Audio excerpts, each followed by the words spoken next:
এক নম্বৰত কৈছে তলৰ সংখ্যাবোৰৰ বৰ্গ উলিয়া। ইয়াৰে আমি সমাধান কৰিব লাগে। এনসাৰ 27ৰ বৰ্গ সমান 27 স্কোয়াৰ। তাহলে 27 স্কোয়াৰ মানে হল আমাৰ 27 ইন্টু 27। এই দুটা কি কৰিব লাগে, পূৰণ কৰিব লাগে। তো 27 আৰু 27 যদি আমি ইন্টু কৰো তেতিয়াহ'লে কিমান পাম? তাহলে আমি 27 ইন্টু 27 7 7 গুণ 49 9 হাতত 4 7 দুগুণে 14 আৰু 4 18 2 7 গুণে 14 4 হাতত 1 2 দুগুণে 4 হাতত 1 5 তাহলে 9 8 4 12 2 1 5 6 হাতের 1 7 তো 7 কিমান হল 29। তাৰপিছত 52 বর্গ 52 স্কোয়ার। এটা কি হবে, ডাবল হবো 52 ইন্টু 52। তো আমি এই দুটা পূরণ করব লাগে। 52 52 2 দুগুণে 4 2 5 গুণ 10 5 দুগুণে 10 শূন্য হাতত 1 5 5 গুণ 25 আৰু 1 26 4 0 7 2 কিমান হল 2704। তাৰপিছত আমাৰ 69ৰ বৰ্গ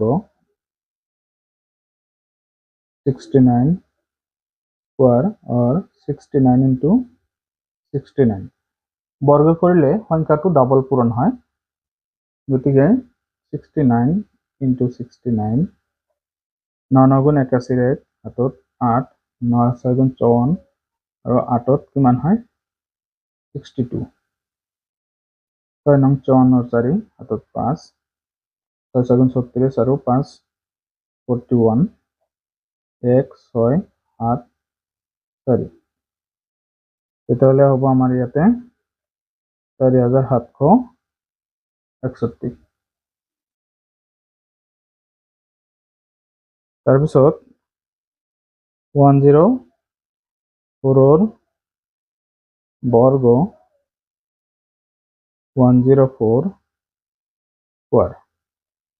তেতিয়াহ'লে 104 ইন্টু 104 এইটো হ'ব আমাৰ 104 4 4 গুণ 16 6 হাতত 1 4 0 গুণ 0 1 1 4 গুণে 4 0 0 0 0ৰে পূৰণ কৰিলে কেইটা 0 হ'ব। তাৰপিছত 1 4 গুণ 4 1 0 গুণ 0 1 1 গুণ 6 1 8 0 1 আমি কিমান পালো 10816। এইটো হল। এতিয়া আমি উলিয়াম 263 বর্গ 263 স্কোয়ার 263 এইটো যদি আমি ইনটু কৰো ইয়াতে আমাৰ কি কৰিব লাগিব 263 আমি পূরণ করি 3 3 গুণ 9 3 6 গুণ 18 8 3 2 গুণ 6 1 7 6 3 গুণ 18 8 6 6 গুণ 36 1 37 7 হাতত 3 6 2 গুণ 12 3 15। তাৰপিছত 2 3 গুণ 6 2 6 গুণ 12 2 হাতত 1 2 2 গুণ 4 1 5 9 16 6 14 20 20 21 1 হাতত 2 5 2 7 1 7 2 9 আৰু ইয়াত 6 কিমান পালো 69169। যাতে এটাও আমাৰ বৰ্গ। এইকেইটা আছিল 1 নম্বৰ প্ৰশ্নটোৰ সমাধান। এতিয়া আমি 2 নম্বৰ প্ৰশ্নটো সমাধান কৰিম। 2 নম্বৰত কৈছে যে 1 পৰা 1 লৈ বৰ্গ সংখ্যা কেইটা লিখা। তো আমি 1 পৰা 1 লৈকে বৰ্গ সংখ্যা কেইটা উলিয়াম। 1 পৰা 1 লৈ বৰ্গ সংখ্যা এটা হল, আমি যদি 1 পৰা স্কোয়ার করো তাহলে আমি পাম কি 1 square, that means 1 into 1 equal to 1। এটা 1 এটা বর্গ সংখ্যা। 2 স্কোয়ারক যদি ভাঙো 2 into 2 তাহলে আমি 4 পাম, এটা একটা বর্গ সংখ্যা। 3 স্কোয়ার 3 into 3 অর্থাৎ 9। তারপিছত 4 square 4 into 4 that means 16। তারপিছত 5 square 5 into 5 ইয়াতে 5 square 5 into 5 25। 6 square 6 into 6 36। 7 square 7 into 7 49। 8 square 8 into 8 64। 9 square 9 into 9 81। গতিকে ইয়াত কৈছে 1 পৰা 1 লৈকে, তেতিয়াহ'লে আমি 110 স্কোয়াৰ কৰিব পাৰো। 10 into 10 100। গতিকে আমি বর্গ সংখ্যা কেইটাকে পালো কি, ইয়াত 1 4 9 16 25 36 49 64 আৰু কি আছিলে 81। 81 পিছত আমি কি পালো 64 81 100। তো 1 পৰা 1 লৈকে এইকেইটা আমাৰ বৰ্গ সংখ্যা। এইখিনি আছিল 2 নম্বৰ। এতিয়া আমি 3 নম্বৰলৈ যাওঁ। 3 নম্বৰটো প্ৰশ্নটো আমি চাই লওঁ আগতে। ইয়াত কৈছে 3 নম্বৰত যে 200 আৰু 300 মাজত থকা বৰ্গ সংখ্যা কেইটা লিখা। তেতিয়াহ'লে 200 আৰু 300 মাজত বৰ্গ সংখ্যা উলিয়াব হলে এনে আমি 14 স্কোয়াৰ কৰিলে 196 পাওঁ, অৰ্থাৎ 14 ওপৰত যাব লাগিব। তাৰপৰ আমাৰ হব, আমি উলিয়াই চাওঁ এতিয়া 200 পৰা 300 ভিতৰত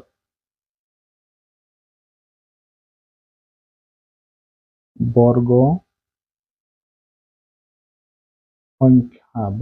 সংখ্যা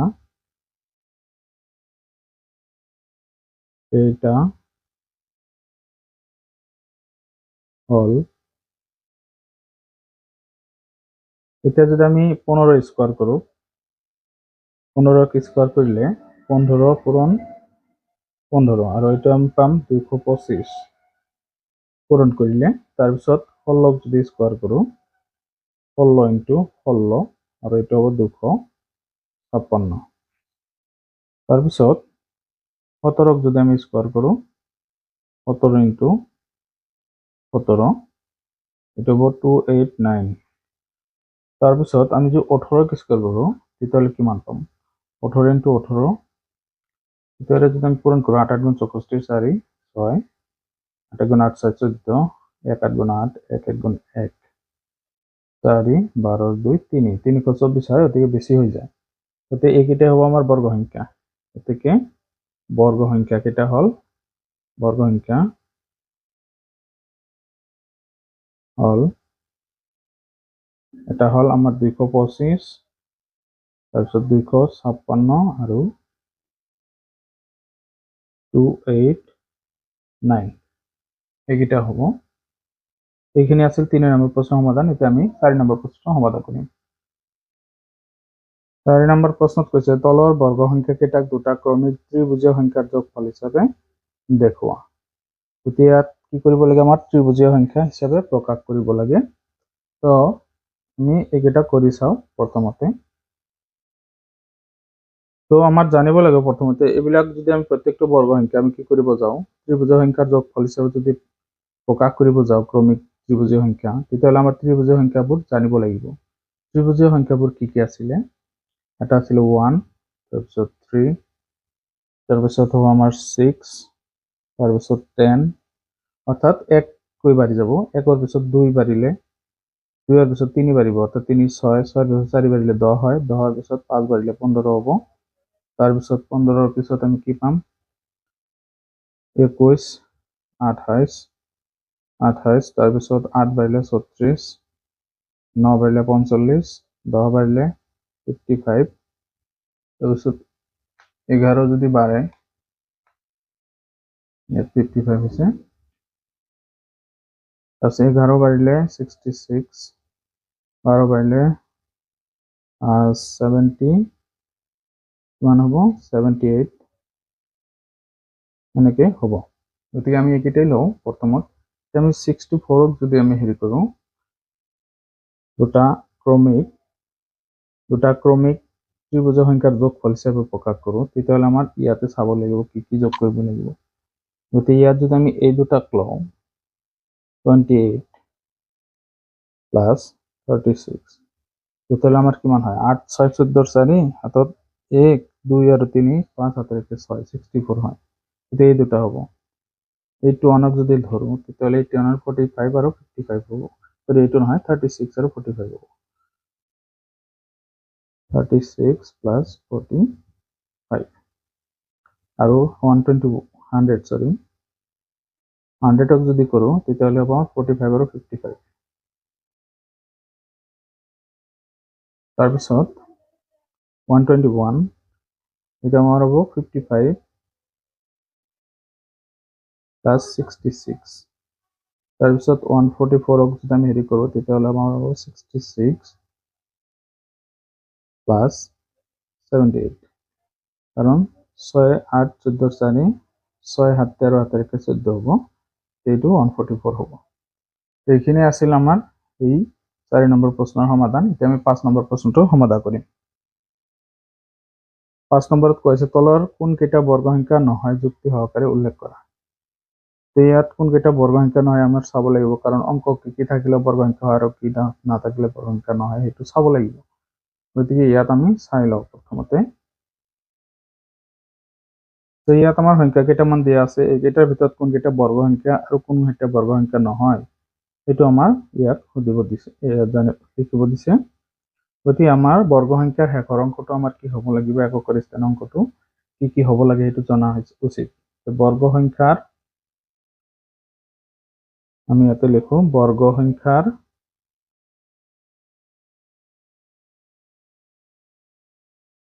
এককৰ স্থানৰ অংক কেইটা হ'ল স্থানৰ অংক কেইটা হ'ল আমাৰ হ'ব এককৰ কিন্তু প্ৰথমতে আমাৰ 0 ডাবল থাকিব লাগিব অৰ্থাৎ 0 দুটা হ'ব লাগিব শেষত যদি থাকে একক আৰু দশকৰ স্থানত 0 দুটা হ'লে সেইটো আমি বৰ্গ সংখ্যা বুলি ক'ম তাৰপিছত আৰু যদি হেৰি কৰোঁ 1 থাকিলে বৰ্গ সংখ্যা হ'ব নে নাই সেইটো হয় 1 থাকিলে হ'ব কিন্তু 2 থাকিলে নহয় 3 থাকিলে 2 আৰু 3 থাকিলেও নহয় কাৰণটো হ'ল কাৰণ ইয়াত আমাৰ যদি 0 স্কয়াৰ হয় তেতিয়াহ'লে 0 ডাবল হ'ব তাৰপিছত 1 স্কয়াৰ যদি ভাঙো আমি 1 পাম 2 স্কয়াৰ ভাঙিলে আমি কি পাম 4 পাম এককৰ স্থানত 0 আহি আছে 4 1 4 আহি আছে 3 স্কয়াৰ ভাঙিলে আমি 9 পাওঁ 9 আহি আছে 9 হ'লেও হ'ব তাৰপিছত 4 স্কয়াৰ ভাঙিলে আমি কি পাম 16 6 হ'লে হ'ব তাৰপিছত 5 স্কয়াৰত কি আহে 25 5 হ'লে হ'ব 6 স্কয়াৰত 36 6 থাকিলে হ'ব তাৰপিছত 7 স্কয়াৰত কি আহে 49 9 থাকিলে হ'ব 8 স্কয়াৰত কি আহে 64 ইয়াত 4 থাকিলে হ'ব 9 স্কয়াৰত কি আহে 81 1 থাকিলে হ'ব গতিকে 1 4 9 6 5 6941 এইবিলাক থাকিলে হ'ব। গতিকে ইয়াত আমি সিৰিয়েল লিখিব গ'লে 001 তাৰপিছত 4 তাৰপিছত 5 তাৰপিছত 6 ইয়াতে 6 আছে 7 নাই কিন্তু 7 8ও নাই 9 আছে। গতিকে এইকেইটা অংক থাকিলে আমাৰ কি এইকেইটা হ'ব আমাৰ কি বৰ্গ সংখ্যা 7 আৰু 8 9 এই দুটা নাই আৰু ইয়াত 2 3 নাই বাকি এইকেইটা অংক থাকিলে আমি সেইটো বৰ্গ সংখ্যা বুলি ক'ম। গতিকে 782 এইটো এটা বৰ্গ সংখ্যা নহয় 782 বৰ্গ নহয় তো বৰ্গ সংখ্যা নহয়